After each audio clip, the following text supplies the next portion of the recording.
a lot of us get decision fatigue over time, and this is one way to take away that decision fatigue. So I bought myself it as a present. I really wanted to take some time to just give myself a really sweet gift because I think a lot of times what happens when we're busy working and having stressful daily lives is we forget to slow down and take a little time for ourselves. And with my work in particular, I own my own practice and I manage a business, and it's a lot of decision making and a lot of stress a lot of times.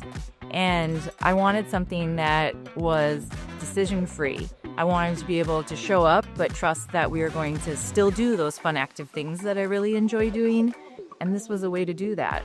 It's like, I've never been to Southeast Asia. I've done a lot of traveling all over the world, Europe, South America, Central America. And this was one neck of the woods that I really hadn't spent much time in. I didn't know much about, and I really wanted to explore more. And that's the other reason I wanted to do something like Flashpack was it's already organized and they know the different regions and they can pack in lots of activities and fun things without any stress.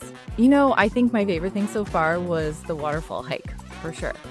So there's this lovely hike that we do, and it's hiking through the waterfall. And I think it was just a really lovely bit of nature in the midst of, Bangkok was a busy city, activities, and lots of people everywhere.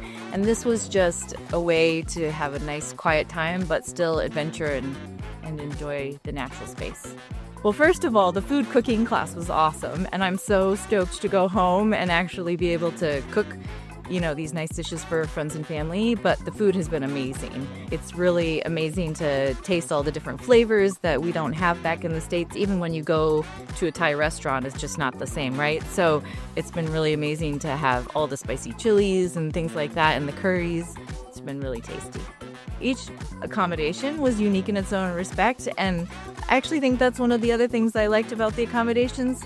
It's kind of hard to pick a favorite because they each had attributes that I liked. So being in the city, the first one was so lovely with the views of the river, and the pool was beautiful, and then in Krabi, just that whole scenery was gorgeous, and the floating houses were totally unique. But this is like a nice luxury end to the trip to have, all of these lovely amenities and be right on the beach and feel like just a really sweet send-off for the end of the trip. I was actually really curious how it was going to be meeting a bunch of strangers, but it's been really easy, way easier than I thought it was going to be, and everybody gets along so well, and we've had just such an awesome group. I think it's really nice to learn where everybody's from and get to know their individual lives because we're all really different people and we all come from really different places, and it's so fun to not only learn about Thailand in an experience like this, but everyone else that's on the trip and what their lives are like. I was maybe a little worried about sharing a room because, we're all adults and we all live really independent lives and we're used to our own space. But it's actually been really nice because you always have someone that you can plan, hey, do you want to go to breakfast? Hey, do you want to go have a cocktail? And then, you can check in with each other and have a person.